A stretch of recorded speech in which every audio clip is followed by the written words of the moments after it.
In the next 15 months, all of the outer planets are going to be changing sign. But if you add in the dwarf planets, I can't find a time in history when that's happened. We also have a conjunction at the most important degree in the zodiac, the creator degree. That hasn't happened for over 12,000 years. The peak is happening this year, so it will be turbulent, it will be fast, it will be dynamic. We really are shifting to a very different state of being, a very different reality. Linear time density is dissolving. Our chromosomes were changed by galactic beings. Now, our 24th chromosome is coming back online, which will open up our multi-dimensionality in a way we've never known it before. We are in paradigm-shattering times. I'd already intuited from the astrology that there would be some literal metamorphosis for us as humanity. We're on an accelerated ascension path. It's undeniable, this is put it like that. The closest I can get to is ancient Lemuria, because it seems to be a big year of transition. Massive. Biggest in our lives, I would say. There are just so many convergences, I think, whether you're looking at huge cycles of time, the end of the precessional cycle, 24,000 years, whether you're looking at the fact that the Earth is moving through the galactic current sheet, that only happens every 12,000 years, give or take 500, the fact that we're at the end of the descending Yuga cycle, which is also 12,000 years, the fact that Kali Yuga, the Age of Darkness, is going to end, according to Bibu Dev Misra, who's a great scholar with this, in March, in 2 months' time. Whether you're looking at solar cycles, which are smaller, 11 to 12 year cycles, we're at the peak of solar cycle 25. Whether you're looking at the fact that in the next 15 months, all of the outer planets are going to be changing sign. That hasn't happened for 300 years. But if you add in the dwarf planets that are changing sign, the deep space planets, I can't find a time in history when that's happened. We also have a conjunction between Saturn and Neptune at 0 of Aries, the most important degree in the zodiac, the creator degree, the very first beginning. That hasn't happened for over 12,000 years at 0 degrees of Aries. So, you start to put, and many more. So you start to put all of these layers together, these convergences, and it just becomes quite mind-blowing. And then you've also got the game changers. Like I think we're going to have a lot more galactic connection. That's indicated in the astrology. We also are going through, I think, a huge biological shift to become what's called the new human or the future human. That's another huge game changer, which again is unique in our history as humanity. So, you put together all of these things and they're all converging principally in 2025. This is really quite remarkable. So the peak is happening this year. So it will be turbulent, it will be fast, it will be dynamic, it will be at times chaotic. It's got whitewater rafting through all of these changes. But it's very exciting because we really are shifting to a very different state of being, a very different reality. But it's us that makes it happen. It's us that makes it happen. And we have more of a blank slate, I think, than we have ever had before, because in our lives, there was a very, predictable, you'd go to school, you'd go to college, you'd meet someone, you'd get married, you'd get a good job, you'd have kids, you'd have a house. It was a pretty predictable kind of life map. That's up for grabs now. It's not going to be that way in future. It's going to be very different. And so all of these things, almost every aspect of our life is changing all at once, both individually and collectively. And so you can look at that as kind of, that's a really, really big scary thing, and very destabilizing. Or you can say, we're on the ride of our lives. This is so exciting. We came for this. Our souls chose to be here for this moment. We have front row seats of what's going to unfold as the new human. It's really fascinating as well because I've been through some shifts and we were talking about them recently, and I can feel the frequency of nervousness in my field. Sometimes I can feel like, I'm nervous about what's next. And I literally have been playing this game because we've got Paul Check coming up on the podcast tomorrow morning, and he's got this really beautiful yin and yang coin that he has, and he's handmade it a little bit, and it's got this certain weight to it. And he does this game with himself where one side's black and the other side's white, and he literally just flips it over, and he uses it as a neurological remapping tool. In true Paul Check fashion. And he goes, just flip it over and notice excitement, and just flip it back and it's nervousness, and just flip it back and it's excitement. And it was like, and I've just been playing, and I don't even have the coin. I'm just visually doing it in my mind. and I'm just watching how I can play with the frequency. That is spot on, Amrit. In fact, I was saying that I think just a few days ago in an interview with someone, because it's the same kind of jazzed up feeling. And with Pluto in Aquarius, Aquarius is a very jazzed up sign. It's higher mind, but it's very intense and it's very fast. So yeah, you can either get mentally jazzed up with all of the input. There's going to be so many distractions and zigzags, and look over here and look over there, and a lot of input coming in. Or you can just say, I'm not going to listen to all of that. I'm going to refer to my own internal compass, and I'm going to be excited about what I create. Because that's where we're at right now. Much, much greater potential for manifestation and creation. You mentioned also that it's a fast year, and so there's a lot of these frequencies that are coming through at a rapid rate. Does it also mean that we experience time moving through faster? Like at the time of this recording, I'm kind of surprised that a month's already passed in 2025. Yes, so am I. Yes, it's moving very, very quickly. In fact, way back in March 2023, when Saturn was moving into Pisces, I did a video about that. And Saturn is linear time and Pisces dissolves. And so one of the reasons we feel that time is moving faster is as we are shifting out of 3D-ness, linear time density is dissolving, and that's why we have these feelings of that things are speeded up. Ultimately, we know that in the real world, as it were, there is no time. Things are cyclical. There's only ever the present. But the other reason we feel time is speeding up is the outer planets are all moving from earth and water signs, heavy, slow, dense, to do with permanency, into air and fire. Think a plane goes faster than a boat. Air is quicker than water. So air and fire are fast. They move really quickly.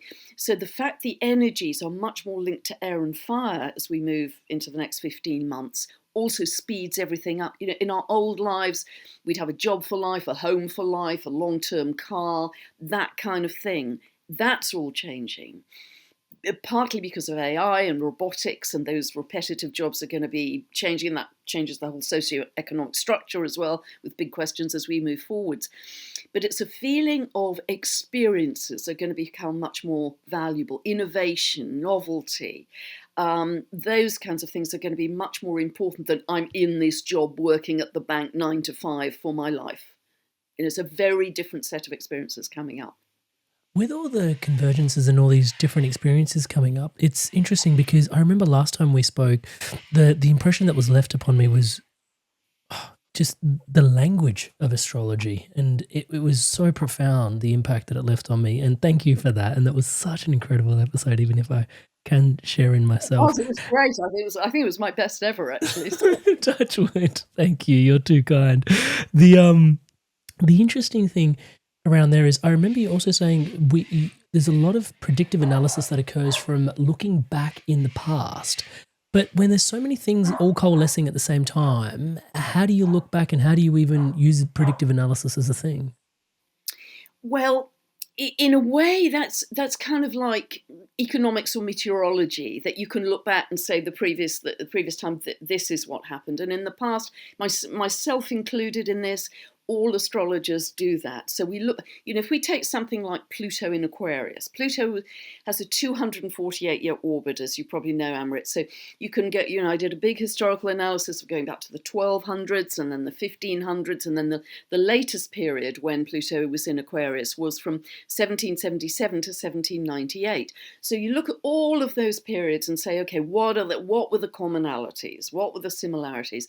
In every case, there was a sense of the abuse of power from the top, whether it was the church or an autocratic monarchy or whatever. And ultimately, because Aquarius is the sign of revolution and freedom and humanitarianism, people rebelled. I mean, the most, it's often spoken about, the most dramatic example of that was the French Revolution in 1789, July 1789, when the peasants who couldn't even afford to buy bread stormed the Bastille, took down the monarchy, the monarch was beheaded, and that was the end of monarchy in Europe, in France anyway. And that began a process of democracy across Europe. So, we can look at this, and in a way, we're going to have some similar things happening this time around. But because other things are happening. It isn't just same old, same old. We're going to have a lot more galactic connection. That's happening already, a lot more galactic communication. There's some beautiful examples of that. We're galactic beings as well. We're reuniting with our galactic family. We are changing biologically. That hasn't happened in many, many lifetimes, but I think possibly ever to the degree it's going to happen this time around. So yes, you can look back to old cycles and take the themes of those, which I've done, and say, let us make an intelligent, educated guess to what's going to happen in today's society. But because you've got the game changers, you're dealing with a different landscape now. And you've got to take those into account. And they're unknowns, in a way. They're complete unknowns for an astrologer, because we haven't done this before. So that's exciting. It's exciting. It's fascinating as well. It's I think what I'm deducing from there is the magnitude of the shift is deducible. The nature of the shift is still, something can be deduced about it, and yet a lot of it is up to, hey, what's coming next. So you've mentioned our galactic nature. You've also mentioned biology as these game changers a couple of times. Let's start with the galactic nature of us. What do you mean by that we're tuning into more of our galactic nature? Well, I think we're made of stardust, aren't we? I mean, our bones are made of calcium that comes from the stars. The iron in our blood also comes from up there. Even Professor Brian Cox, who isn't a fan of astrology, says we're made of stardust. We're made of stardust. And many gifted people channel galactic beings, etc. And I had a wonderful conversation about 10 days ago with a gentleman called Dr. David Clements, who was originally a professional theoretical physicist, specialized in string theory. Then he started to receive communication from galactic beings who have guided him with his physics knowledge, weave that together to produce some amazing regenerative technologies. But he just chats to his galactic connections. He calls them the team on a moment by moment basis. So gifted people like that are showing us where we're going to be headed. But also, as I understand from listening to Greg Braden, who talks about this, also Cryon talks about this, that about 200,000 years ago, our chromosomes were changed by galactic beings, and chromosome 2 and chromosome 7 were spliced together to leave us with 23 chromosomes. And that made us more human, but it reduced our sense of multi-dimensionality. Now, our 24th chromosome is coming back online, which will open up our multi-dimensionality in a way we've never known it before. So we are shifting from density as a being, a human being, into our much greater sense of galactic reconnection and remembrance, with this sense of I can shift between dimensions, I can just flow. And increasingly, as we move forwards, we're going to understand that our future is so much more malleable. And what I'm really, and I've been banging on about this forever, about the way I look at astrology, because I think there's still a strong sense of fate with astrology. People come to astrologers, okay, what are the planets doing to me?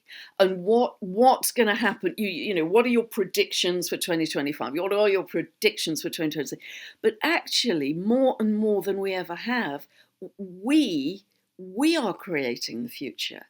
And I think we're going to learn this to a greater extent. That I've often talked about our birth chart is like a unique sheet of music, and it gives us the pattern. It doesn't give us the frequency. It doesn't give us. We have latitude with free will. We can butcher it with a couple of tin spoons, and we can have the plate with a London Philharmonic and have a big and magnificent life. Or it's like modelling clay. It's like modelling clay. So it's just they give us the raw ingredients of the pattern, but not the latitude to which we'll live it. And I think more and more we will start to see the planets as energy, as particular archetypes and qualities of energy with which we mould our lives and our future. So what I'm hoping to do, as I was writing about this back in 2013, but I haven't stopped banging that drum, so that we are the powerhouse. We are creating the future. We, both individually and collectively. It isn't a film set that we step onto that's already there for tomorrow and next month and next year. So I'm trying not to make predictions, because actually this conversation we're having right now, Amrit, is changing our tomorrows. That stuff trips me out. But we are, aren't we? Every thought, every emotion, every choice, we know it's changing our biology. So much work on the molecules of emotion by Candace Pert, groundbreaking, but we know all this stuff. But it's actually changing the timeline for tomorrow. We are the power. We are the power. One of the fascinating, quantum, you have a chat to some of these people that come on and have on the podcast and then chat to us about the quantum. Every time you think about your future, you've altered it. Yeah. Yeah. And 100%. It's like, can you not do that to me? Like that just says woo, that's scary. But we are going to, absolutely, we're going to be discovering our power again, rediscovering our power. And that's what's exciting. And it won't be in a kind of, well, for some, there may be, because I think we're going to see a lot of revolution this year. But I'd like to guide people not towards violence, but towards sovereignty. Sovereignty, autonomy, recognizing how much power you have as a creator and a manifester. Quietly, peacefully, lovingly, coming from the heart. You don't have to be all shouty out there. And the power of that, we are barely beginning to remember, but we will start to remember it much more this year. Hey there, Inspired Soul. I wanted to take a moment out to thank all of you that are subscribed to the podcast. Thank you so much for your incredible love and support. Honestly, everything you see around here is powered and empowered by your subscription to this channel. Thank you so much for your incredible love and support. To all of you that haven't yet subscribed, please do take a moment. At the time of this recording, 30% of you that have regularly watched this channel are subscribed and the rest of you aren't yet. So please do take a moment, hit that subscribe button below. It helps with everything we're doing here, championing love, positivity, and wisdom around the planet. Join the movement, hit subscribe. Back to Pam in today's episode. There's a piece in there that you mentioned that implies that we're getting more and more of our potentially psychic or for sure these sort of ESP sort of abilities. Do you think more and more of that is coming online for people? 100%. Many more of the clairsentience, claircognizance, clairaudience, etc., coming back online. Much greater psychic sensitivity. People are remembering their dreams in a much bigger way. We're becoming more telepathic. I mean, this is starting to happen to people already. Healing ability being much stronger. And this is really, I think, signaled by the shift from the head to the heart, that we are going to be feeling each other. And ultimately, I think language will start to disappear. We're shifting from the head to the heart because we're shifting from the information age and these very short attention spans of TikTok and Twitter and X and to a feeling. And the feeling will come from the heart. And so this is the shift that's happening. And the more we can live in the heart, the more we will live a beautiful life. And I think we're going to discover a huge amount about the heart, physically, physiologically, but also spiritually. Lee Harris is talking in his channeling about the cosmic heart. David Clements, who I was just referring to, is talking about the sacred heart. And that the center of the sacred heart is the infinity point, and you have a direct connection to source from that. We know the heart is our largest electromagnetic organ. We know that the heart has the largest toroidal field in the body, much bigger than the brains, and the heart sends more information to the brain than the brain does to the heart. We know that, heart math research. And so not only is the heart the biggest connection to the cosmos, because we're connecting to the electromagnetic field via our electromagnetic heart, but also this sense of divinity and direct link to source, I think is going to be a big, big part of this year that is going to be beautiful. And more of us are going to start to live from the heart in every moment. And you couldn't do anything better than that. I would have to agree. There's 3 keys you said actually for this year. One of them is heart-centeredness, which we're discussing now. The other one being humility and the other one integrity. Can you tell us why these 3 particular keys this year? I think those are crucial to get to higher dimensions, because I think if you are in ego or superiority or arrogance, that's old world stuff. I'm better than you. We're going to move into a much greater sense of equality with all that's the Aquarian energy. All human beings are equal. All beings, or I'm a big animal lover. All beings are equal. We all have the same voice and the same right to be here. So I think humility is a huge one. Integrity is vital as a sense of high principle, honesty, transparency, because this is something we're going to be able to see in other people, because we're going to start, all of us, not too far from now, are going to be able to read other people's energy fields. And we're going to start to see if they're being dishonest. There'll be kind of darker colors in the aura or whatever. We're going to be able to see it. So this sense of integrity, that I always act to the highest principle. If I'm referring to anybody else's research or work, I will be scrupulous about crediting them. I won't claim it as my own. So that sense of purity of principle, I think, is absolutely vital. But the real biggie is coming from the heart, because if you're coming from the heart, automatically humility and integrity become part of that. You can't act out of integrity if you're coming from the heart. You can't be arrogant if you're coming from the heart. So really the foundation is the heart energy. I love that. Have you come across this podcast called The Telepathy Tapes by any chance?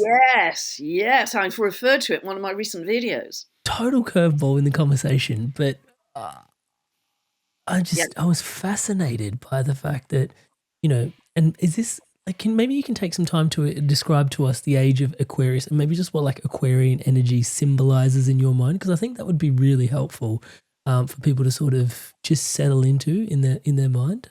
Yeah, so many things. First of all, on a global scale, it's to do with a big age of innovation and technology. A lot of it will be linked to aviation, because Aquarius is ruled by the planet Uranus, who is a sky god, and historically there have been all kinds of connections you can track with developments in aviation. Hot air balloons, first glider, all of those things track back to strong Uranus, strong Aquarian energy. So we will see huge developments in aviation. I just saw last week that a hemp plane, HEMP, has now been built, which is 75% hemp in its structure. And the fuel is a biofuel of hemp. And so this kind of development, there's something else called the hybrid air vehicle, and it can just lift off and travel at huge speeds because it's partly propelled by helium. So huge innovation in technology. Aviation is one big area. The out there, we can see this with the recent drone activity, whatever you think about that. But the developments in galactic ships arriving, that kind of, all of this is very Aquarian. Medical innovation, healing technologies. Aquarius is linked to youth, so we will see a lot of anti-aging technologies that will bring greater longevity as well. It's linked to revolution. It's linked to electrification and unstable geomagnetics as well. So, for instance, the Earth has never been more electrified than it is at the moment. Wi-Fi, smart meters, zillions of satellites out there, never to the scale we've had it before. And that's very destabilizing for the geomagnetics, and everything's connected right through to the, we humans, and to the core of the Earth. So that is going to become a big issue in the coming years as Pluto stays in Aquarius until January 2044. It's also connected to, revolution, as I've said, every time you track back in history, there have been huge revolutions. Last time, French Revolution, as I said, American Revolution, beginning of the Industrial Revolution. So we are going to see a lot of revolutionary energy across Europe, across the world, because it appears that governments are becoming more right-wing. It appears that they're becoming more autocratic. But it's because the old order is getting louder but more hollow. And people are going to start to push back. So we're going to see a lot of that. It's linked to youth, as I say, and genius. Out-of-the-box ideas. Ideas ahead of their time. And it's also linked to people who have been kind of pushed to the periphery, who aren't mainstream, who don't fit in with the mainstream. And so often you get these kind of crazy genius people who just couldn't fit in. This is their time. And on a daily basis, often several times a day, I'm doing this on Facebook actually, I'm posting innovations from young people, often school children of 12 years old, who are developing these incredible innovations where they're taking vegetable waste or coconut husks or whatever and turning them into something incredible as packaging or fuel, free fuel. I mean, just mind-blowing stuff. And I'm doing that on a daily basis to say to me, another great innovation. So with the telepathy tape, Pluto in Aquarius is very linked to a period of paradigm-shattering discoveries and events. One of the previous times in the 1500s was when Copernicus discovered his heliocentric theory, that the Earth went around the sun, not the other way around. That was paradigm shattering, the average bloke in the street. So we are in paradigm shattering times. Now, I think Veda Austin's work is paradigm shattering. The telepathy tapes are paradigm shattering. So for those of you who haven't heard about these, this was started, I think, by an American female psychiatrist who was working with largely non-verbal, severely autistic people, young people, and she was discovering they were absolutely genius and extremely telepathic. Dr. Powell. Yeah. So she was dismissed, of course, and struck off. And but a film director became very interested in this whole project, and she has produced the telepathy tapes, which are a series of very stringent tests where the young telepathic autistic young person, there's no way they could cheat. There's no way they could see what they're being tested on. And you've got to listen. Everybody out there has got to listen to them if you haven't already. They're free to find on the internet, online. And it is stunning, the level of genius with these severely autistic people. And they can communicate with each other across a kind of web globally. They can often speak several languages, do advanced algebra. My favourite of those was the telepathic parrot, actually. In episode 6, I don't know if you heard that one, the telepathic parrot. It's insane. That racked me up. That was a study that Rupert Sheldrake did. He flew all the way to America to study this telepathic parrot, which just touched my heart, actually.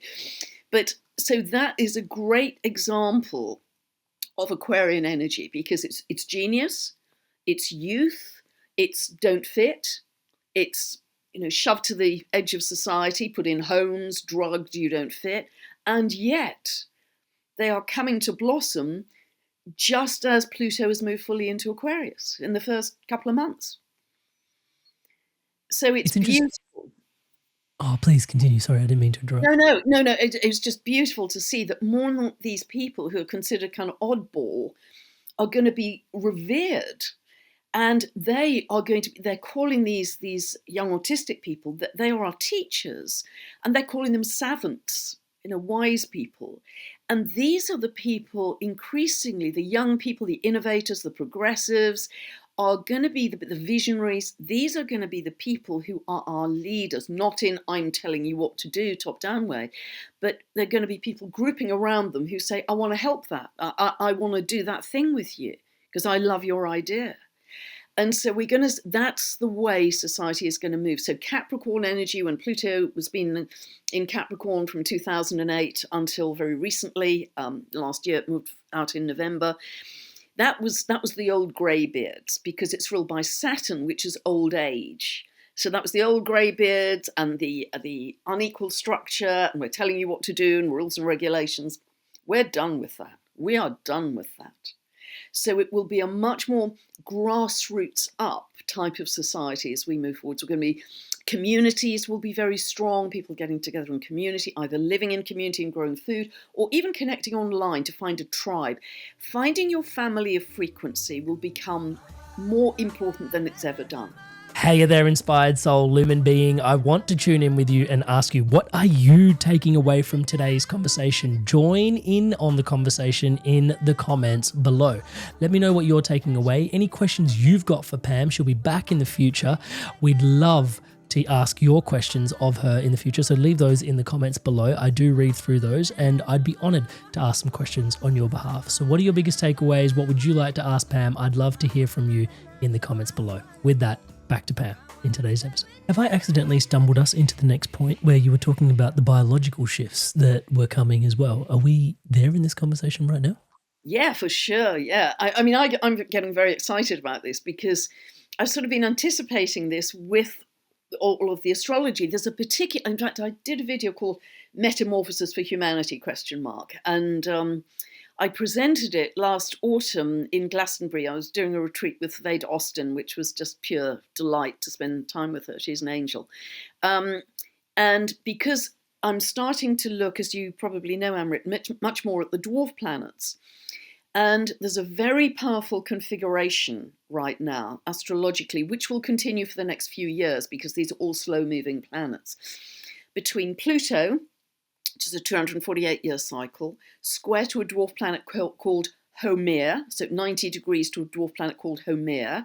Let me talk about Haumea for a minute.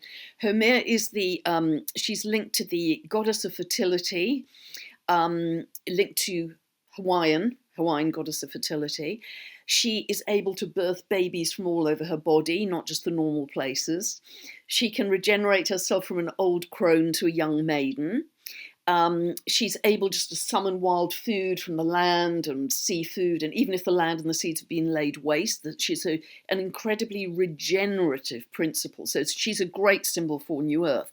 So even before I heard about the 24th chromosome and Richard Rudd with his dragonfly, gene key 55, and Lee Harris talking about the new biology as well, and other people popping up, I'd already spotted this in the astrology, firstly with Haumea. Also, Pluto is going to be in aspect, and Haumea are going to be in aspect. They're like a wonky triangle, really, to the furthest out dwarf planet we know, called Sedna. And Sedna is really linked to the goddess of the Arctic seas, the deep seas.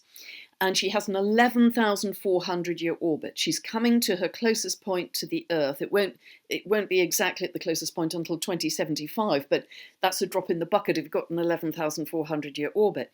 So in her myth, which is a bit grisly, she married inappropriately and she begged her father to come and rescue her. He came in a canoe, but a big storm blew up. So this is a very abbreviated version. So in order to save himself in the storm, he threw his daughter out of the canoe. Patriarchy does not come well out of this. And when she tried to hang on to the canoe, he chopped her fingers off. And she just sank. Yeah. Great father, eh? Nail in the coffin for this, Dad. Absolutely. So she sank down to the deep, of course, drowned in the state that she was, but her fingers became exquisite sea creatures of turtles and whales and dolphins, beautiful new sea creatures, new creatures for the sea. And so because this is very strong geometry, Pluto, Haumea, Sedna, and it will continue for the next few years, but it is at its closest in 2025 and 2026. I'd already intuited from the astrology that there would be some literal metamorphosis, not just a transformation, but a metamorphosis, a change in state for us as humanity. And I was getting that very clearly from the astrology, just from those three orbiting bodies. Because for Haumea and Sedna, they could completely change their state. And so I was thinking, okay, my antennae are now alert to what is going to be happening in spirituality, in science, in medicine, to feed me the information that's going, because I always know from the astrology, it will give me accurate symbolism that I then start to see manifesting in the world. I just trust it so much. And so now that was within a few months, we're starting to see indications of that happening. And with Richard Rudds, and I've interviewed him about this, that beautiful gene key 55, sort of myth of the dragonfly and how it goes from a kind of grey, boring predator, water nymph underwater to this iridescent, beautiful creature of the air. That is the kind of scale of, and he's talking about this very widely now, that is the scale of the metamorphosis, of the change for humanity. And Richard is also seeing this. I think Richard is seeing it. We had a conversation about this online. He's seeing it as 2027. I'm really seeing a lot of the big. Well, we're in it now. I mean, you can't push the butterfly button to the caterpillar. You can't push the oak tree button to the acorn. You know, we're in that process of metamorphosis already. It's begun, and I'm seeing the big year of transformation and transition as being this one, 2025. It settles more in 2026 because all of the planets will have moved into their new signs. So it settles, won't have as much back and forth and turbulence. And certainly by 2027, I think we'll be in a very different place from where we are right now. I mean, that the speed of this is remarkable because we're on an accelerated ascension path now. And humanity has created this. Humanity, through raising our consciousness, has accelerated that ascension path. We've called this in. Yeah, for sure. So people beat me up for being too positive.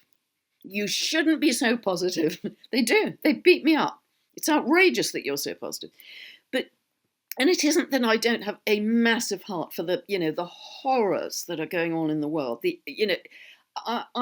I've been in tears with emails people have sent me from the Californian fires and obviously the wars. It is unimaginable that this is still, these extremes are still happening in our world. But it doesn't help me or the collective if I just dive into the horror of it, because that takes my frequency right down. I feel it deeply, and we all feel huge compassion. In fact, it will birth a great deal of compassion for humanity. But because our focus is our superpower, as the wonderful Buddhist author Paul Levy says, our focus is our superpower. If I focus on the world I would love to see, everybody happy, nobody hungry, everybody joyous, grateful, living in peace, shimmer. Everything is in heightened, shimmering life force. We can communicate with trees and animals and plants. If I focus on what I want to see in the world, I am much more likely to see it in my reality than if I think, oh my God, the world is just in total despair and there's no hope. That's not going to help me or anybody else. So it isn't that I don't feel immensely for the suffering, because, there by the grace of God go you and I. It could have been any of us who lives in California and lost it, just horrific. But I must have the strength to say, okay, what can I do? So I'm doing a nightly meditation. You probably know it's a free 15-minute meditation, no tech, everybody just joins energetically. And we're saying, okay, let us put the people and the animals who are in extreme suffering in the circle. We all connect with our hearts. Put them in the circle, and please don't focus on the problem, be aware of the problem, but focus on the end result you want. See these people healthy, happy, joyous, because that's how the quantum model works. So, and we're doing it because we wouldn't have accelerated the timeline so much if we hadn't been successful as a humanity in raising our consciousness. We're doing it, we're rocking it. I'm almost nervous to ask this at this juncture, but it is incumbent at this point. There does also seem to be, I don't know, I don't like using the word split. I've got an aversion to the word split, but it does seem like there are two distinct timelines that are opening up at this particular juncture in time. Can you elaborate upon that, please? I hate using the word split. I'm sorry for doing that in this conversation. The analogy I've used a lot, Amrit, and this may help, is we're at an airport.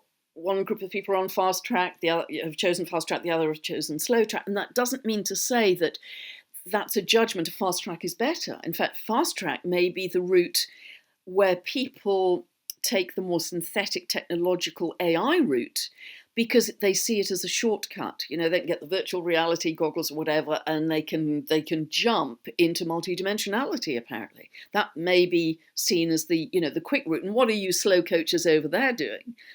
Grubbing around growing vegetables. But ultimately, I believe that what nature wants, what the earth wants, is an organic, natural transition. And ultimately, consciousness and our divinity and our big hearts will win the day. So I do see a split. I see people who are following the narrative and finding it's convenient to have a chip in their hands and little nanobots that go around their body and clean up the damage. Isn't that a cool, great, whizzy thing? And, never get sick. And so they will take that particular route. I personally won't. So there's a much more natural and organic group who are saying, no, I'm sorry. I'm going to take this route, and in my heart I know that's the correct route. Ultimately, we're all going to get on the unity consciousness plane. We're all going to end up at the same point. It's just which road are you taking in order to get there. And so, yes, I think it's undeniable there's a split right now. I think and one route is based on fear and being helped by external authorities and external devices. And the other route is based on love and no, I'm going to create my reality from my heart and my inner power center. It's going to be internal. I'm going to live from the inside out, not continuing to live from the outside in. And the gadgets are still external reliance. I'm relying on something outside of me to fix things. And I think the way nature and God and the universe wants us to operate is organically, and it's almost erupting from us.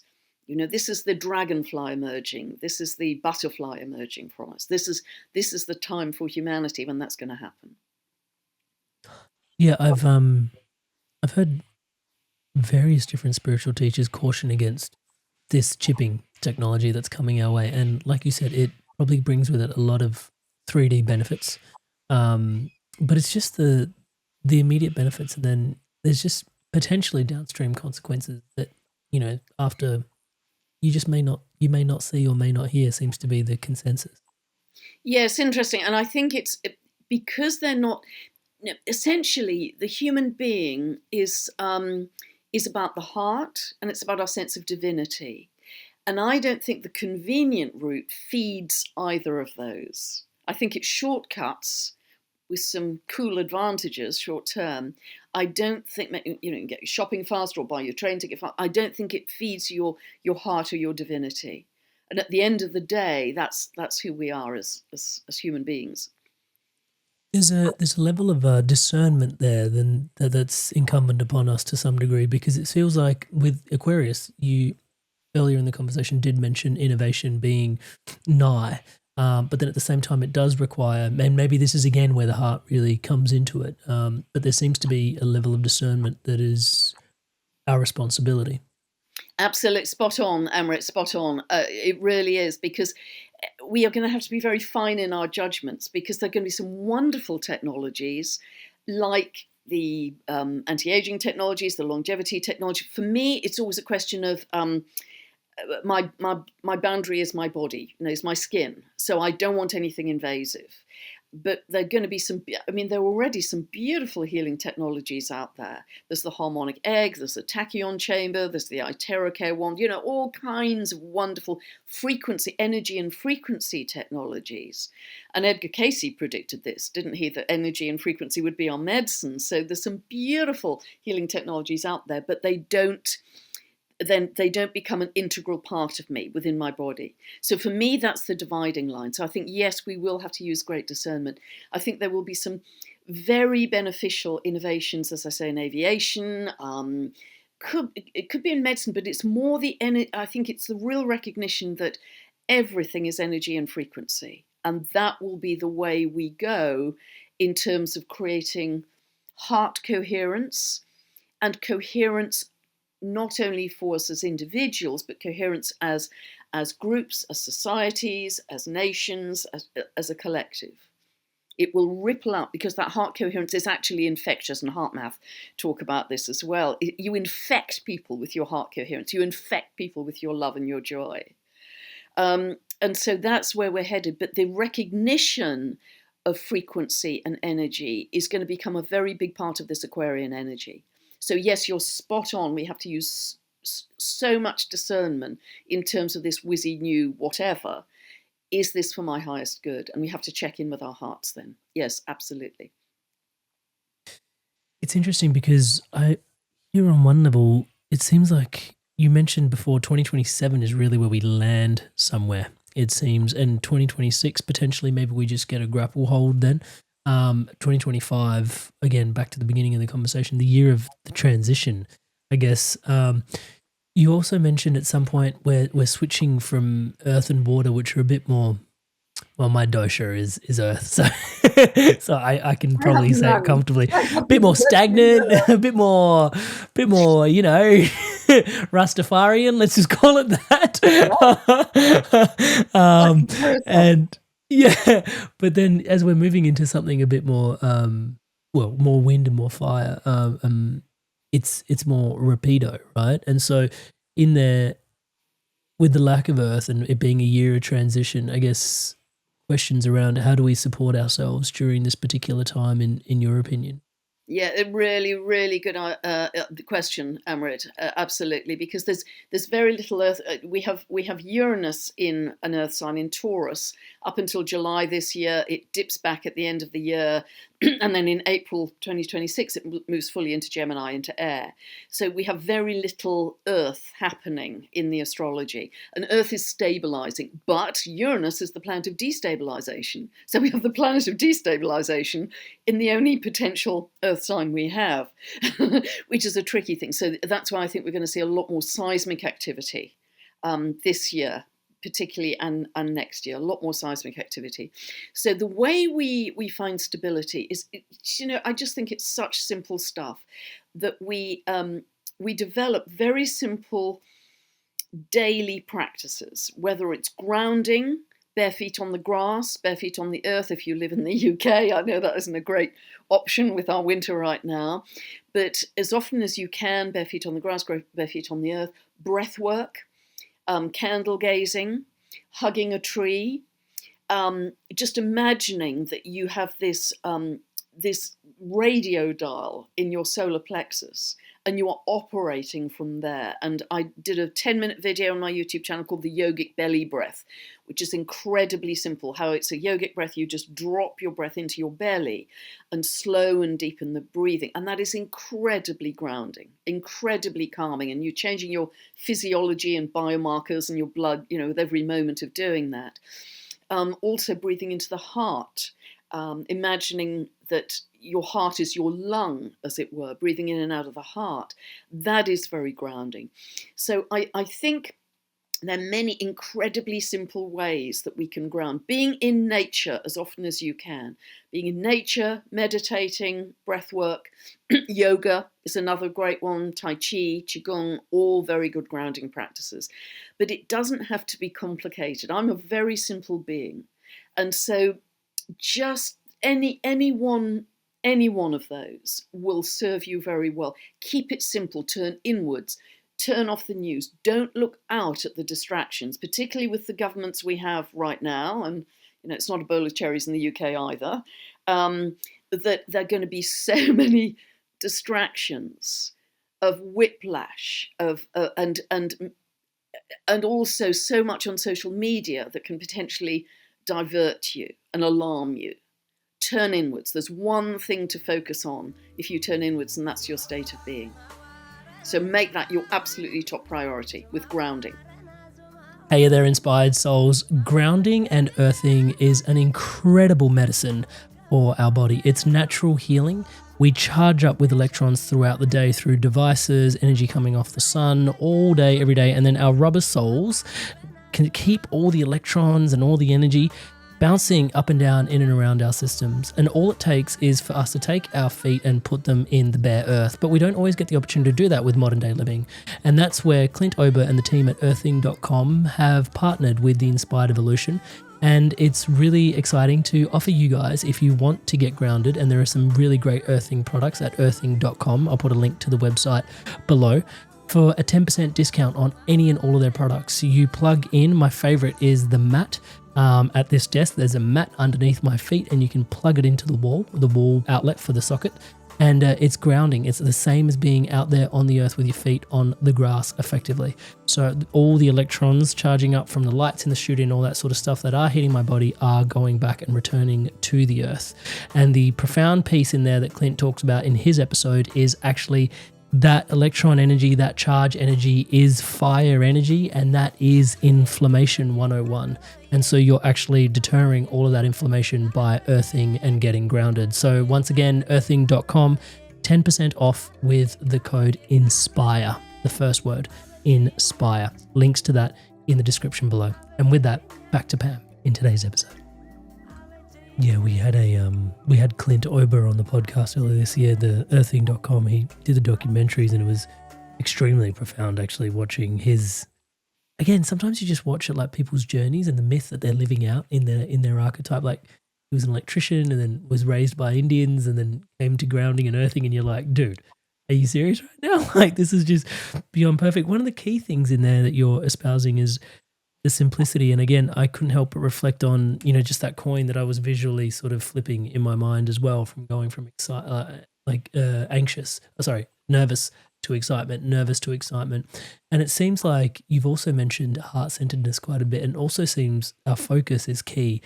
And potentially the split that we mentioned earlier, like love seems to be this real, like it's a real time to show up, put on your rubber gloves and roll up your sleeves and focus on love, like you said.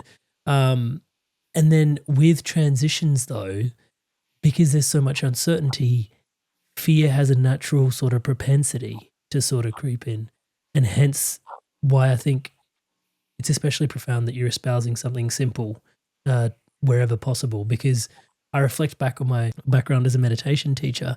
And one of the things I'd find clients doing is consistently they'd try and sit for a long period of time. It's like, an hour meditation is really good. And, they might get around to it once a week. And I was like, it's way better if you just do 5 minutes every day, and short, effective doses more regularly. Actually, the science is have a much more profound effect on you and your grey matter, but I imagine the stuff we're talking about on your life than, long, arduous sort of one-off hits, right? Yeah, absolutely. And I will do that just several times a day. The yogic belly breath, just drop him. If I know my days are becoming too crazy with so much stuff coming in at me, I'll say, okay, just take time out.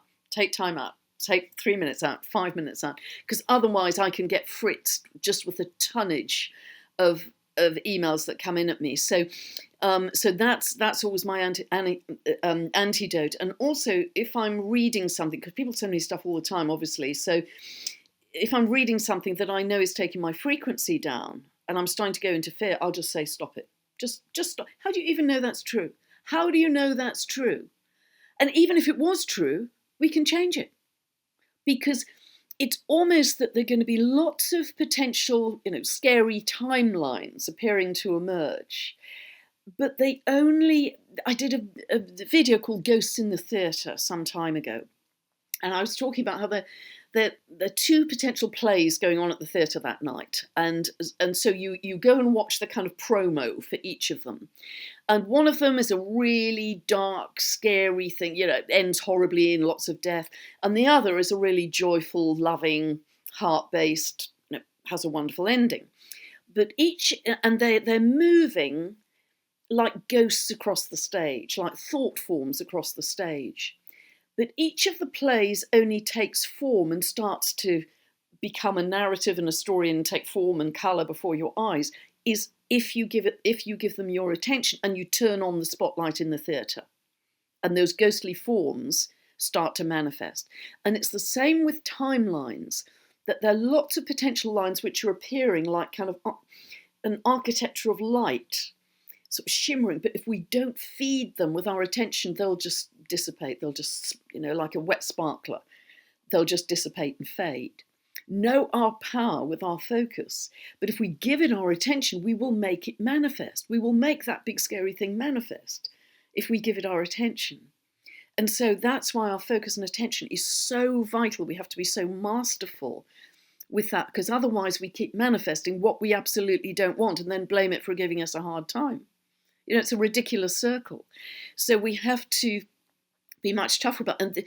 And it's also, I think, important to say that is the most important way we can help the collective. Because if I'm looking at these, I just can't bear to look at some of the situations in the world with war. And I think, how can I help? I can't be on the ground practically. They're thousands of miles away. I can't deliver aid. How do I know money that I send is definitely going to go to the people and not to some kind of slightly dodgy organization? What can I do to help those people thousands of miles away? Well, what I can do is I can meditate and see them in joy, in health and peace, etc. And because there are a lot of people following my meditations, and there's probably thousands of them every night doing this, that group energy is magnified, and that we can all do for free at home. We don't have to go anywhere. You don't have to pay anything. You don't have to switch on any tech. All of us for free can add to that beautiful energy of love and joy and peace to help the collective get out of these unimaginable horrors. I think in this century, I just can't conceive we are still doing this kind of thing. So then you can feel that you're contributing and doing something loving for the world that is really going to, and Lynn McTaggart has got 10 tons of evidence for that, and so is, Joe Dispenza. There's so much evidence out there. Doesn't need little old me to prove that to you, and people know this now. So that we can do to help the collective. It's one of the most powerful things you can do if you can't be on site helping in a practical way.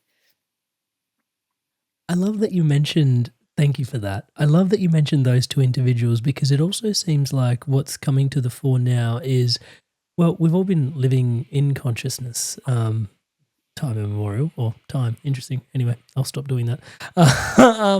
But the interesting piece in there is the science of consciousness is really going through this emergence thing. Can you, there's a nodding head. Can you tell me more about your insights on that? Yeah, this is really exciting, isn't it? I mean, it really is, because it's linked to this understanding of energy, that everything is energy and frequency, but it's understanding it in a bigger way than we ever have. So it was really what took my understanding further was this conversation with Dr. David Clements about 10 days ago, because what he has moved from a world of solidity and measurement as a theoretical physicist into a world of what he has called the science of living consciousness. The science of living consciousness.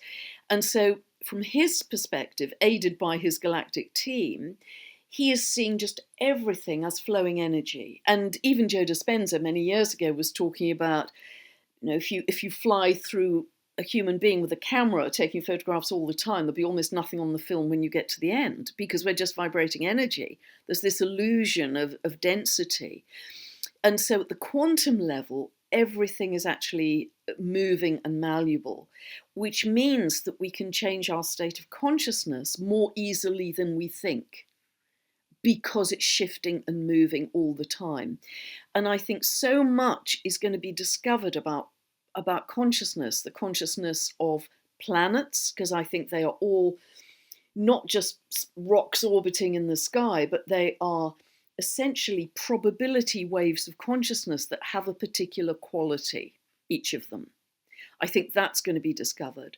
And that everything in our universe is ultimately one consciousness, and we are merely fractal, unique expressions of that consciousness with our own souls. And the science of understanding that, I think, is going to be one of the big breakthroughs that we have in these coming few years. And that is going to be immensely exciting, because it's actually very unifying. It's actually really unifying, isn't it?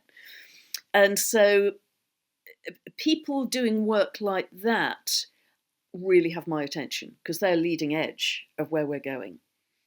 Because consciousness is such a, woo-woo, vague, abstract, ethereal. You can't grab it, you can't measure it, you can't pin it down. But that's the life force, that source intelligence at work. That's the life force of what makes everything work in the world and make us live as individuals. So it's really exciting, I think.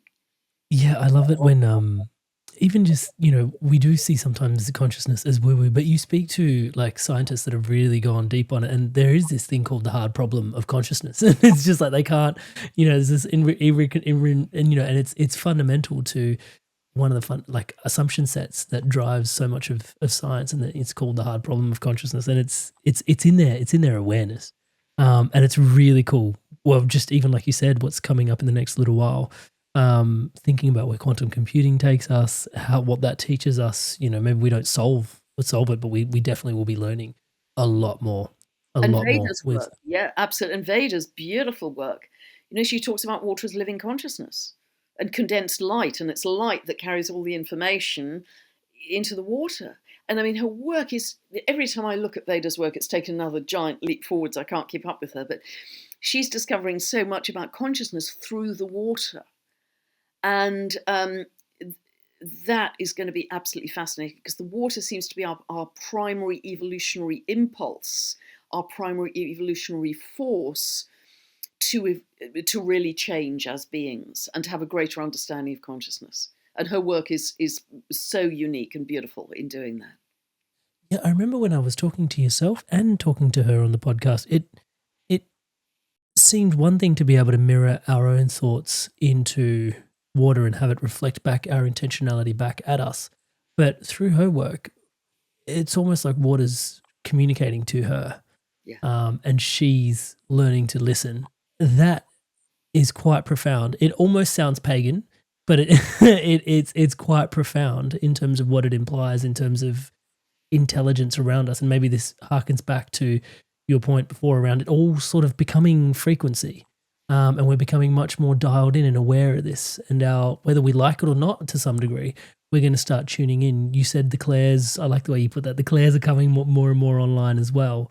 And this seems to be quite you used the word revolution a few times as well. And I wanted to just double click on that and get your thoughts, because revolution can mean many things on many fronts. And we've covered a lot of different revolutionary things in terms of the self. Yeah. But in terms of the world at large, I mean, revolution is normally associated with freedom. Is there a frequency of freedom around Aquarian energy? Oh, big time.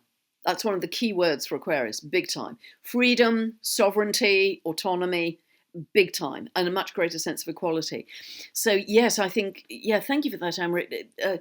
I think there's going to be revolution in a very kinetic sense on the streets in many places. I think that I can see that coming up in Europe. But also it's a revolution of consciousness. Just as we've been talking, it's a revolution of consciousness in terms of our understanding. It's a revolution of love, because we're going to be understanding the importance of the heart and living from the heart in changing our reality in a beautiful way. So it's going to be a revolution in dramatic ways, but it also in beautiful ways. And they're all going to be happening at the same time at different levels with different people. But the revolution of consciousness and the understanding of it, I think, is one of the big paradigm shattering pieces that's coming down the road very quickly at us. What does a world post-patriarchy look like in your mind? I mean, it's a big question, I know, because it's what we've known for so long, but it does feel like that's one of the things that's dissolving here as well. Yeah, I felt very strongly, and conversations with a few other people have sort of reinforced that the closest I can get to is ancient Lemuria. That's the closest I can get to, and I have a sort of strong affinity with that world, because they lived in a state of oneness. They lived in a state of being very telepathic, very beautiful healing ability, and they used to build their healing temples as crystals on the top of mountains, because they knew that that was the strongest energy on the mountaintop. They didn't kill for food. They didn't eat animals. In fact, they ate very little, only once every few days, from what I can understand researching it. And they had great love for each other. They lived in the light body much of the time, and this is also where we're headed as we shed density. And it was just a very abundant, loving, harmonious society. And this sense of heart coherence and harmony with all living beings, strongly connected to dolphin and whale frequency as well. It's very linked to Lemuria. So I think as we go forwards, we can use some of that as our template. I think we can use some of the way that the beautiful indigenous people live, with all of their amazing wisdom and connection to the earth and understanding of nature. And they don't use money to operate in a society. They're just one big extended family, within an indigenous tribe. I think they can teach us so much. That's another part of it. I think another part of it as well is we will see some big earth changes going forwards in the next few years. And that will mean that we see land masses at times coming up from the sea that are new for us. but they are going to have pristine, pristine earth on them. They'll be unpolluted, many of them. Primary water, we're going to discover a lot more about primary water, which is under the mantle of the earth, but is very pure, unpolluted water, very mineral rich. So I see, and it may be something to do with the melting of the glaciers and places like Greenland starting to emerge with very fertile areas, which we haven't known before because it's been under the snow. It's that kind of thing. There's going to be new land emerging for various reasons, whether it's eruption or ice melting, and we may even migrate to those areas of greater food productivity where we can grow it very easily, where other land has been laid waste, the Homer principle, and form communities there. And they will be much more heart and spiritually based, certainly than we've had in this lifetime. So that's the kind of feeling I'm getting, and there will be love for all living beings. Love for all living beings. We'll communicate with the trees as well as the animals, the birds. And so people may think I'm just Mary Poppins and pie in the sky, but if I have some glimpse of that, I have more chance of creating it than if I'm gloom and doom. Because other people are thinking in similar ways to me. I know they are because I talk to them. So, and the more we can make that manifest by coming together and holding that vision, the closer we're going to get to something like that. I'd like to double click on togetherness, community. It seems you in many videos, actually, of your recent videos, you've been talking more and more about this. Seems to be, I don't want to use the word antidote, but it seems to be a medicine. Probably is a good word to use, I think. That's right for this time. Just your thoughts and why you're espousing so much around community at this present time. Yeah, it's partly the Aquarian energy. That's very community-based because it's a much more horizontally structured society than a top-down. But it's also, I think, through the real challenges we've had over the last 4 or 5 years. We're very aware we've had some very big challenges.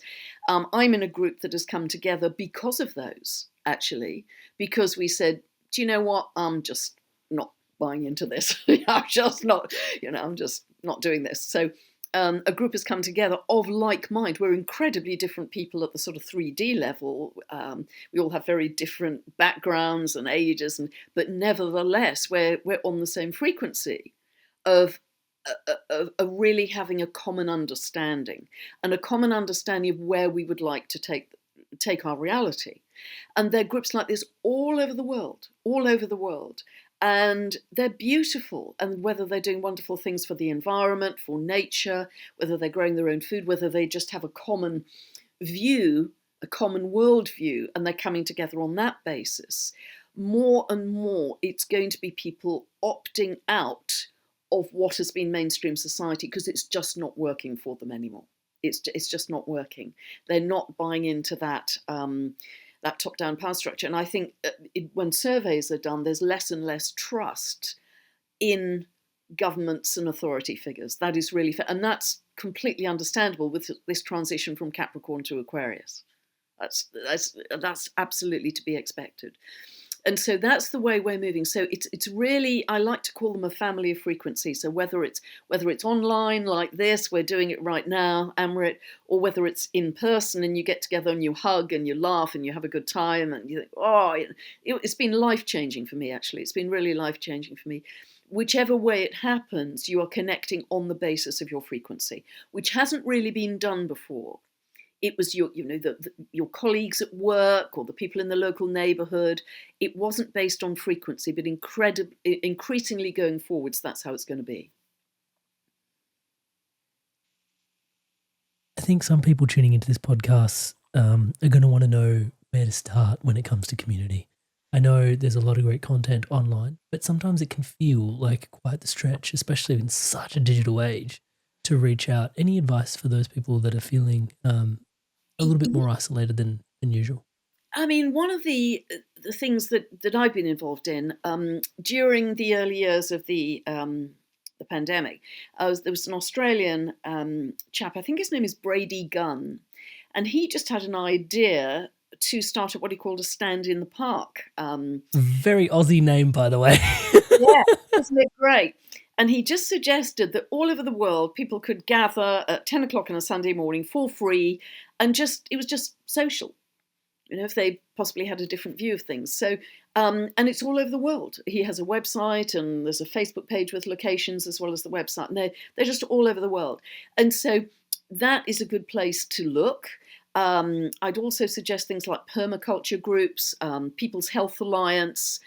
In the UK, we have People's Food and Farming Alliance that you can get involved in, support the local farmers because they're having a very hard time here and in many countries. Whatever your particular interests are, if it's anything to do with food growing, that would be a good place to go. If you have any ability in the health area, if you're a therapist or practitioner, People's Health Alliance, I believe, is now all over the world with groups, all the Stand in the Park groups. And also say to yourself, set a clear intention. I am connecting already with my perfect family of frequency. I'm connecting already, present tense, with my perfect family of frequency. And it just happens. It just happens. And I use the infinity wave of Hope Fitzgerald, to ease the flow. I use Ho'oponopono a lot, and that works miracles, I have to tell you. So it eases the challenge of day-to-day life to have these little things in your toolkit, but certainly just setting a clear intention. I live very much by intention through my days as well, that you're going to link together with your perfect family frequency. That's a good way to go. Yeah, Dr.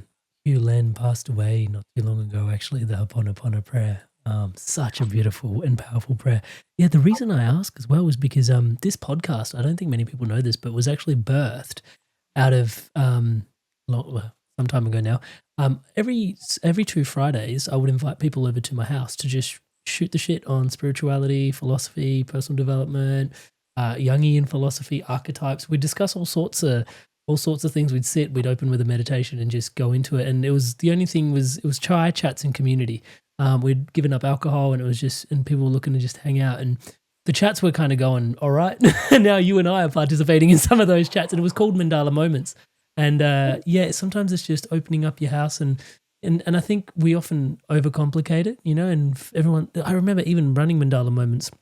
Now other people have their own chapters around Australia running their Mandala Moments, but really some part of me was a bit saddened, and I probably shouldn't say it like that, but the fact, because I'm Indian, and it's just come over for a cup of tea. It's just chai, and but it's a recurring chai that everybody could just drop in on. And the fact that we needed to sort of chapterize it to try and get people to connect in, but nonetheless, it doesn't have to be so complicated. No, it's a beautiful idea. Mandala Moments, I think that's a beautiful, beautiful idea. So, yeah, things like that. If you connect to people in your local environment, just get together socially once a week or whatever, but it lifts your heart to think. Human connection is one of the biggest things that the pandemic taught us was so valuable, because we were cut off from human connection, many of us who lived alone or whatever. And that human connection is so precious. And that's what any kind of group will do, bring you back to human connection. Very precious. There's so much magic in it. Thank you. I can't let you go today without looking at, okay, so we're moving into, there's all this transition happening, and then maybe it's just me because I'm running this podcast, but surely it's not. The awareness around astrology also seems to be shifting for the collective. I need your thoughts on that. I would like your thoughts on that, please. It's very Aquarian, because Aquarius is linked to astrology, and it's ruled by Uranus, the planet, which is also linked to astrology. So yes, astrology will be going through a boom time. Also, frankly, because people are going to need more guidance in all of this turbulence and change and endings and beginnings, they're going to need more guidance. And there's a sense that astrology is more of a science, in terms of guidance than perhaps other things, and not to do those down. I think some beautiful, beautiful people out there doing some beautiful guidance. But astrology is seen as more of a science because it's based on the astronomy. And so, yes, I think there'll be a real blossoming of it. And I think it's important for the practitioner to have studied properly. I mean, I've been involved in astrology, and taken all my qualifications for about 50 years now. And I'm still learning. I'm still a student of astrology. So you can't do a weekend course and kind of wing it. It's just too vast. It's just too complicated. And also with the dwarf planets, I'm learning more all the time about more of the out there. And it's getting further and further out there. So I think being properly qualified in your language and understanding is really, really important, because I see a lot of things on social media where I'm thinking, I'm not so sure. I'm not so sure. So because you have great spiritual responsibility, I think, as an astrologer, because people really do listen to your words, and words are weapons. And so I just have a great sense of spiritual responsibilities. But yes, astrology will become a much bigger area of study and practice during the next 19 years for sure, with Pluto in Aquarius. Yes, for sure. And it does offer wonderful guidance. It's extremely practical. Hey there, Inspired Soul. Pam has referenced heart math a few times in this podcast, and it's one of the things that I've been certified in amongst the Gene Keys, Eckhart Tolle School of Awakening, Mind Valley, Positive Intelligence, so on and so forth. One of the things I support people with is spiritual mentoring and entrepreneurship coaching, helping people live, actualize their greatest purpose here on earth. It's an absolute blessing to be able to support people on that path. I would love to help you. If you feels like it might be something you might be interested in, you don't have to take my word for it. Here's a few people that have transformed their lives through working with me one-on-one. Amrit is a fantastic coach. In a few sessions, he got to a depth that I'd only experienced before working with certain medicines. He's gone through a lot of the struggles that you're probably facing, and Amrit's been a really strong, supportive figure in my journey. In control of myself. I'm kinder to myself. I actually have that vision and a purpose. I do feel like I'm a better version of myself already. Amazing energy. He was easy to talk to, which made me easy to trust him. Working with Amrit at 9 o'clock on a Saturday morning, and really I was bouncing out of bed. Whenever I get off the calls with Amrit, best money we've ever spent. I would not recommend him because I don't want everyone to know about him, and then I won't be able to book him. If he gets too busy, I won't get my turn. I would say absolutely. There's no way you can work with Amrit for a period of time without being transformed. So if you're considering him as a coach, do not hesitate, because you won't be disappointed. And so if that feels like something that's inspiring your evolution onwards, upwards and inwards, then feel free to book in a call with myself. No obligations, it's just a call. We can have a chat. amritsandhu.com/call. That's amritsandhu.com/CALL. And yeah, if you're feeling called, I'd love to see you there and dive in even deeper. And for those that do want to go deeper and I'm sure some people tuning into this podcast are probably itching to want to dive deeper into whether they want to understand astrology deeper. How do you recommend they go about that part? Yeah, because everything's sort of online now. I studied at the Faculty of Astrological Studies in London for 8 years, then went on to do a master's course, which was brilliant. The chap who was teaching that is no longer with us, sadly. But you can either do something like the Faculty of Astrological Studies that is very traditional. It's highly respected, very traditional. They now have an online course. There is the Astrology University online, run by Tony Howard. That's excellent. You can take one-off podcasts or do a whole curriculum. The London School of Astrology, run by the brilliant astrologer Frank Clifford. That's online now. And I think, again, I'm not sure he offers one-off podcasts. I think he does actually, but also a whole curriculum. So those are some very good online options of very high quality that I would easily recommend to people. There are others. There's the American Association of Astrology, but I'm less familiar with that. Those three I've mentioned, I am familiar with, and I would really recommend. Thank you so much for that. I think that'll be very useful for some of the people that are tuning in and are inclined to dive in deeper. So overarchingly, the message for 2025 is it's an exciting time. It's a time of transition. I'm also hearing that there's a lot disintegrating. There's a lot emerging. It's going to be a tough time to sort of stay grounded in, but that it makes what we need to do for ourselves to basically come back to our spiritual practices and stay grounded. Am I summarizing it somewhat effectively? What have I left out? What would you like to say before we close out thank you for that, podcast? That's a great summary. I would really say let it disintegrate. Don't give it your focus and attention. Let it disintegrate. Don't give life support to what is already dying and meant to be dying so that we can move into this much, much better world. So let it disintegrate. Put all of your focus into creating and creating from the heart. That's what will bring us the better world faster, the beautiful new earth. So yeah, but that was a beautiful summary. Thank you, Amrit. I think you summarized that really well. For those that want to connect deeper to your work, Pam, obviously the YouTube channel is abundant in rich information, and it's one of my favorite places to just crawl away and hide on the internet every now and then. So obviously I'll put a link to the show notes below, to your channel in the show notes below. Anything else that you recommend if people want to tune into more of Pam? That's the main way. I'm really focusing on my YouTube channel because videos can reach a large number of people very quickly. And so I feel I can support people best that way. So I've backed off a lot from the writing for the moment. So yeah, YouTube channel is the way to go. I'm very active also on Facebook, 2 pages on Facebook, but I'd recommend the videos principally. You know, I'm doing them really regularly at the moment to help to support everybody. So yeah, I've noticed. And thank you so much for doing that, because I know that you can feel it emanating from every video. It's a total labor of love. And I think maybe it's just me, back to where I started today's podcast. I feel so much love emanating from the videos, and it feels very personal. Like I receive a lot from it personally. But then, as I was sharing to you earlier, there's a lot of great people in my community that also, you know, have a really, really soft spot for the work that you're putting out into the world. And that is to say thank you, obviously, for today, your time, your energy, sharing yourself so abundantly with us. But nonetheless, it'd be, I don't know how else to say it. It just pales in comparison to what you're doing. Like you said, this is 50 years and probably some lifetimes in there as well. This is your heart's offering and just sharing it with us so abundantly. I'm so grateful for you, as always, Pam. Thank you so much for you. I've loved the conversation, Amrit. You always ask great questions and you share from the heart too. So bless you. It's been a wonderful connection. I've really enjoyed it today. Thank you so much for the opportunity. Thank you. Much love, everybody. Thank you for being here. Just really looking forward to it, Amrit. Lovely to see you.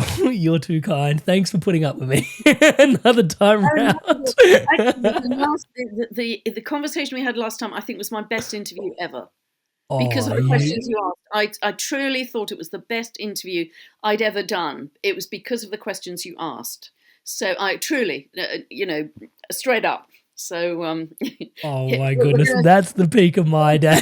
You ask great questions, and you're also a great listener. You're a great listener. So you let me just brain dump. So I live for you. I live for your brain dumps, and it's one thing I will say is it's really remarkable watching how many different, like especially with the topic of innovations, how many different things are in so many different fields, and yet it's almost like you have an elemental understanding of things and you pull them together, and it all makes sense. And it's like, oh, well, that's intuitive when you describe it that way, but it's not to the layperson at face value.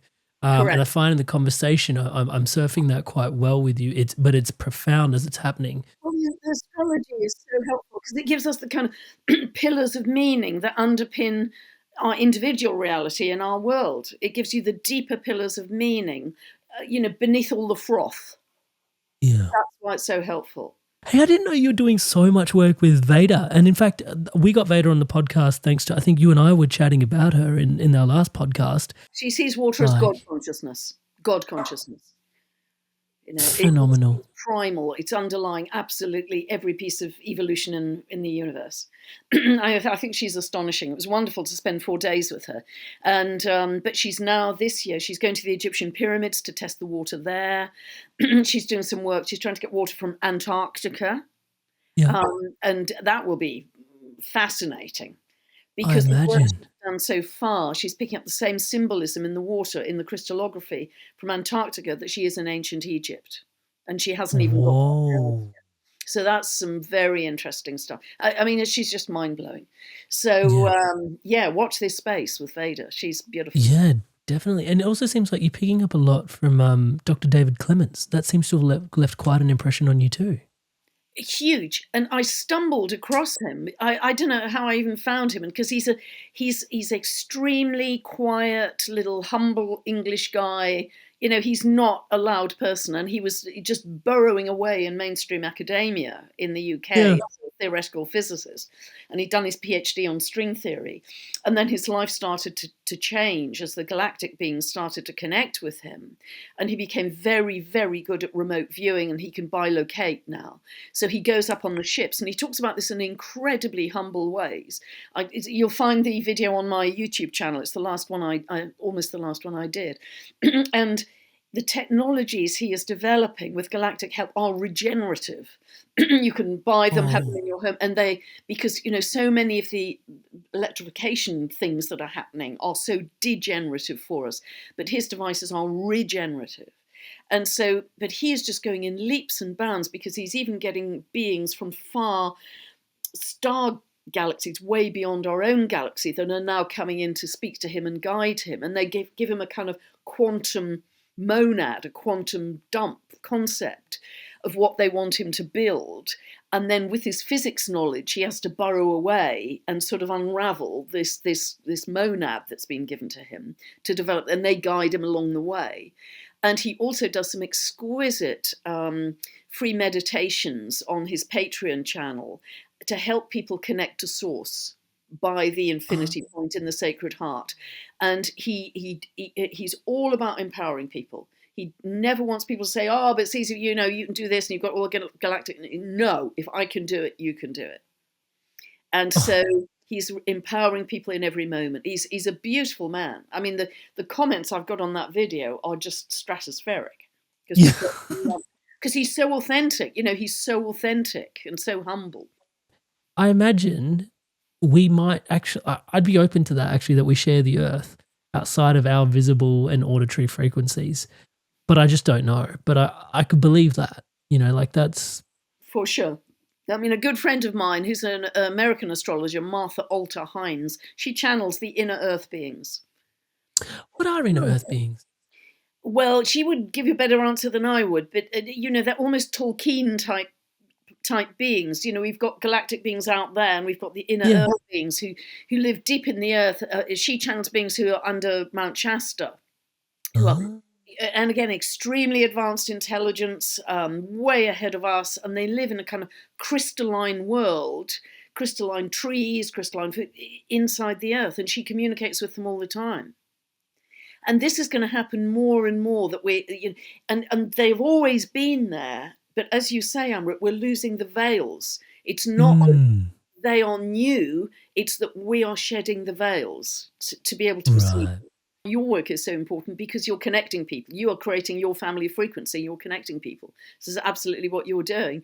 And so these online communities are so important. So Aquarian network, and so important right now because they're part of the evolutionary picture.